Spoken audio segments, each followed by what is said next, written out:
Hello, and welcome to All the Trek, the show where I watch every episode of Star Trek until I develop an insatiable need for salt. I'm your host, Bree, and today I'll be watching episodes 7 and 8 of Star Trek The Original Series. Alright, the jig is up. As you've probably already noticed, the numbering has been off for every single episode. That would be because I skipped episode number 1. Oops. So today I'll be reviewing episodes number 1 and 8. Episode 1, for reals this time, The Man Trap. It sounds a lot more sultry than it actually is. In this episode, Bones, Kirk, and some unimportant redshirts go down to a planet to check up on the only 2 inhabitants. It turns out that the only 2 inhabitants of the planet are Bones' old girlfriend and her husband, the Professor. Obviously, the Professor doesn't take kindly to anyone, especially Bones, and it turns out that Bones' old girlfriend is an alien, and it can turn into anything that you want to see. The alien itself wants salt, so it decides to suck it out of a couple of humans, which has the unfortunate side effect of leaving them dead. After they're finally able to corner the alien, it turns into Chewbacca's great-grandfather in a fright wig. Yeah, that's right. All of you guys were lusting after a shag carpet. Have fun with that trauma. I'm sure the Professor was really lonely after his real wife died, but settling down with a murderous alien seems like a step too far. It appears that the message Star Trek is trying to send right off the bat here is space makes you crazy. Like, cuddle up at night with a killer dust bunny crazy. There isn't a whole lot to say about this episode. It wasn't great and it wasn't terrible. Frankly, it kind of looks like something that got thrown on the floor and then picked up during a writer's strike for filler. I give it 2 out of 5 stars. Episode 8, Miri.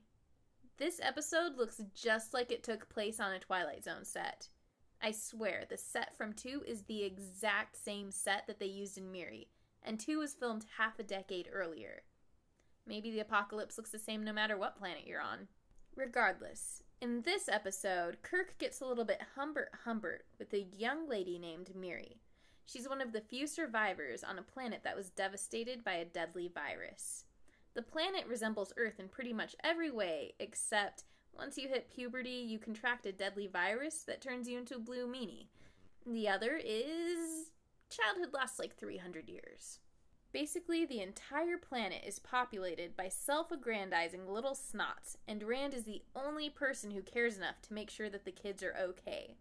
The entire landing party, sans Spock, contracts the planet's virus. Rand confesses to Kirk that back on the ship she used to try to make him notice her legs, which makes the romance practically canon until they cut to a shot of her disease-infested stems. Everybody walks away feeling completely icky, and they leave the situation unresolved, because of course they do. Miri does nothing but flirt with Kirk, who spends the whole time yelling at everybody else and flirting back with Miri. Miri gets really hormonal and decides to sell out the crew to her gang of children. Daddy Kirk gets all upset and yells at everybody until a cure is found and he can shuffle the kids off to somebody else. Rand points out to Kirk that Miri was in love with him, like for reals. Kirk makes a crack about not dating older women. Oh, Kirk, you tease. Good job giving the moon eyes to somebody who you thought was half your age, and then hightailing it out of there when you found out she was really much older. I'm tempted to give 4 stars for this, but there was something lacking about the story. So 3 out of 5 stars. I had a lot of fun watching this episode, and they wrapped things up fairly well. There we go. Thanks for watching All the Trek. Don't forget you can check out what Alice and Megan thought by clicking the link below.